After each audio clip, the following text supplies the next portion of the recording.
Nah, teman-teman, orang tua khususnya. Ya. Udah banyak yang nggak sabar, Ustaz. Silakan, Ustaz. Insya Allah. Terima kasih Mas Torik. Sama-sama, Ustaz. Alhamdulillahi Rabbin nas, malikin nas, ilahin nas, wassalatu wassalamu ala asyrafin nas, wa ala alihi wa ashabihi wa ummatihi khairin nas. Amma ba'du, sahabat syar'id dimanapun Anda berada, bahasa pantun Al-Fakir ini bekal buat kita sebagai orang tua. Jadi jangan dianggap remeh, kita mendidik anak-anak kita ke rumah mertua nenteng colenak, duduk di taman bersama tamu. Orang tua yang sayang anak, bekali mereka iman dan ilmu. Quran surat keempat An-Nisa, juz keempat di ayat ke-9. Betapa Allah memberikan wanti-wanti, Allah memberikan warning buat kita sebagai orang tua di dalam mendidik putra-putri kita. A'udzubillahi minasyaitonirrajim. وَلْيَخْشَى الَّذِينَ لَوْ تَرَكُوا مِنْ خَلْفِهِمْ ذُرِّيَّةً ضِعَافًا خَافُوا عَلَيْهِمْ فَلْيَتَّقُوا اللَّهَ وَلْيَقُولُوا قَوْلًا سَدِيدًا. An-Nisa di ayat ke-9. Wal yakhshalladzina, dan hendaknya ada rasa kekhawatiran. Hai para orang tua, lau taroku min khalfihim, sekiranya meninggalkan di belakang mereka. Kita sudah nggak ada umur, anak kita melanjutkan tongkat estafet kehidupan. Anak kita nggak ada umur, cucu kita melanjutkan. Cucu nggak ada umur, cicit kita. Meninggalkan di belakang mereka, di belakang kita, dzurriyyatan di'afa, anak cucu yang lemah. Lemah iman, lemah SDM. Oleh karenanya di surat An-Nisa ini Allah memberikan wanti-wanti kepada kita sebagai orang tua, dan didiklah anak-anak kita, hendaklah dari mulai tutur kata berkatalah dengan kata-kata yang benar. Begitu ibu hamil, ya, di situ di dalam Quran dijelaskan banyak ayat-ayatnya, di antaranya surat An-Nahl ayat 78 sudah aktif pendengaran dan juga pendengaran dan mata. Kalau mata begitu lahir, tapi pendengaran dari semenjak begitu ibu hamil 4 bulan, wa nufikha fihi ruh, ditiupkan ruh. Makanya buat ibu yang sedang hamil di saat usia 4 bulan kandungannya ngalami masa ngidam. Timbul gerakan dalam perutnya ke kanan ke kiri. Nah di sini sudah mulai pendidikan orang tua kepada anak. Jadi kalau Nabi menyebutkan dalam hadis yang lain, laksana kertas masih kertas putih. Mau diisi tinta warna apa juga bisa. Laksana kaset pun kaset kosong. Mau direkam lagu apa bisa. Lagu dangdutan bisa. Ntar anak lahir langsung pintar joget, bisa. Ya, mau diisi lagu keroncong bisa. Jazz bisa. Termasuk isi Quran pun juga bisa.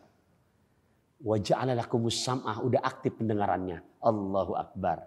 Nah, Islam mengajarkan di antaranya banyak perdengarkan ayat-ayat Allah.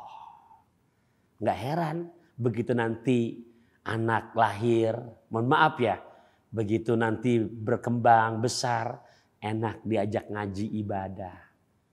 Makanya nggak heran kalau orang-orang tua dulu tuh sambil ya di mana anak-anak lahir dibacakan selawatan. Bahkan perintah Nabi lahir melihat dunia pertama, azankan telinga kanannya, iqomahkan telinga kirinya. Supaya dengan tujuan yang pertama kali didengar oleh anak kita melihat dunia, lafaz Allahu Akbar. Selawatan. Ini kadang-kadang sambil lindungi anak lagunya dangdut. Lai lai lai lai lai lai ya, anak gede jadi jablay doh. Didengerin lain. Naudzubillah min dzalik. Ini contoh yang jelek. Enggak begitu agama Islam mengajarkan. Nah, apalagi Ustaz? Nah, merujuk kepada hadis yang diriwayatkan Imam At-Tabrani an Ali bin Abi Thalib radhiyallahu an. Dari Ali, Sayyidina Ali semoga Allah meridhoinya, di mana Nabi kita Muhammad sallallahu alaihi wasallam. Jadi enggak ada pelajaran dikasih handphone ya atau alat komunikasi, tapi Nabi memerintahkan Adibu auladakum ala salasi hisolin. Adibu, ajarkan oleh kamu hai para orang tua, auladakum, akan anak-anak kamu sekalian, ala salasi hisolin. 3 hal. Disimak nih. Ini dari semenjak anak yang namanya balita harus diajarkan 3 hal. Ada berapa Bu? 3. Ingat ya Ayanda, ada berapa Pak? 3. Malimping di kota Serang disediakan makan kue putu. Pasang kuping biar terang. Al-Fakir sebutkan satu persatu.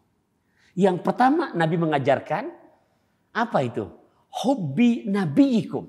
Untuk mencintai siapa nabimu. Coba aja kita lihat. Mereka lebih hafal nama-nama artis. Lagi viral tahu siapa Saiful Jamil. Nabi Muhammad nggak tahu. Iya, ya kenapa? Karena viral saat kemarin keluar dari bui langsung dikalungkan dengan ya yang namanya bunga. Nah, siapa Nabi Muhammad? Nggak tahu. Siapa Sayyidina Abu Bakar? Nggak tahu. Tuh, tanamkan ke anak-anak kita untuk cinta. Nah, Nabi kita Nabi Muhammad. Kalau perlu, saya sampai sekarang udah namanya kepala 4 masih apa tuh? Adam, Idris, Nuhud, Soleh, Ibrahim, Lut, Ismail, Ishak, Yakub, Yusuf, Ayub, Syuaib, Harun dan Musa, Ilyas, Ilyasa, Daud, Zulkifli, Sulaiman, Yunus, Zakaria, Yahya, Isa alaihissalam, Nabi akhiru zaman, Nabi Muhammad. Kenapa aku bisa hafal? Bukan saya hafalin, dari masih bocah sama orang tua diajarin begitu. Sekarang ya udah jadi orang tua masih nempel, diajarin lagi wujud kidam bako mukhalafatul lil hawadisi qiyamuhu ta'ala wa binafsihi wahdaniyat kudrat iradat ilmu hayat sama basor kalam qadirun muridun alimun hayyun samiun Allah basirun mutakalimun. Diajarin lagi tuh Jibril pembawa wahyu, Mikail pemberi rezeki, Israfil peniup sangkakala, Ijrail pencabut nyawa, Munkar dan Nakir menyanyi di dalam kubur, Raqib dan Atid mencatat amal manusia, Raqib amal yang baik, Atid amal yang buruk, Malik penjaga neraka, Ridwan penjaga surga. Masih nempel. Ini spontanitas, bukan mikirin dari tadi sebelum syuting, bukan. Wallah, kenapa? Karena di hati sudah nempel. Orang tua kita mengamalkan perintah Nabi, ajarkan siapa nabimu.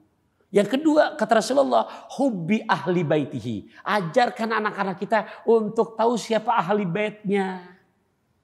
Siapa ahli baitnya? Oh iya, Rasulullah punya sahabat namanya Sayyidina Abu Bakar As-Siddiq.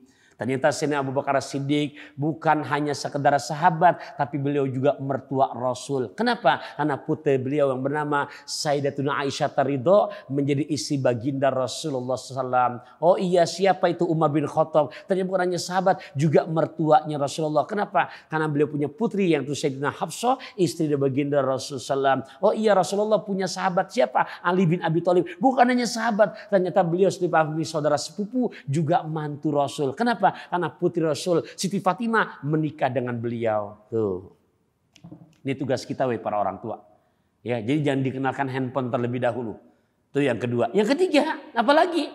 Ajarkan untuk bisa qiraatul Quran, baca Quran. Ini nggak gampang. Kalau nyanyi mah nggak dipelajarin, insya Allah nempel sendiri. Tapi Quran kalau nggak dipelajari sampai kiamat nggak bakalan nempel. Berat memang saat berat. Yang namanya ngaji nggak gampang. Hadirin rahimakumullah, perlu guru, perlu ada ilmunya. Nah, ini tugas orang tua sebagai ya namanya kita menerima amanah mulia anak. Kenapa? Karena di saat 3 hal ini kita abaikan, nggak diajarin siapa nabinya, nggak diajarin siapa ahlu bait nabinya, nggak tahu baca Quran, hati-hati. Anak kita nanti bisa menuntut kepada kita untuk naudzubillah, jurang api nerakanya Allah. Jadi ingat ya para orang tua, dari keranji langsung ke pelumpang. Ngelihat Bajar ada markisah. Urusan ngaji bukan urusan gampang. Kalau anak-anak nggak belajar, mereka nggak bakalan bisa.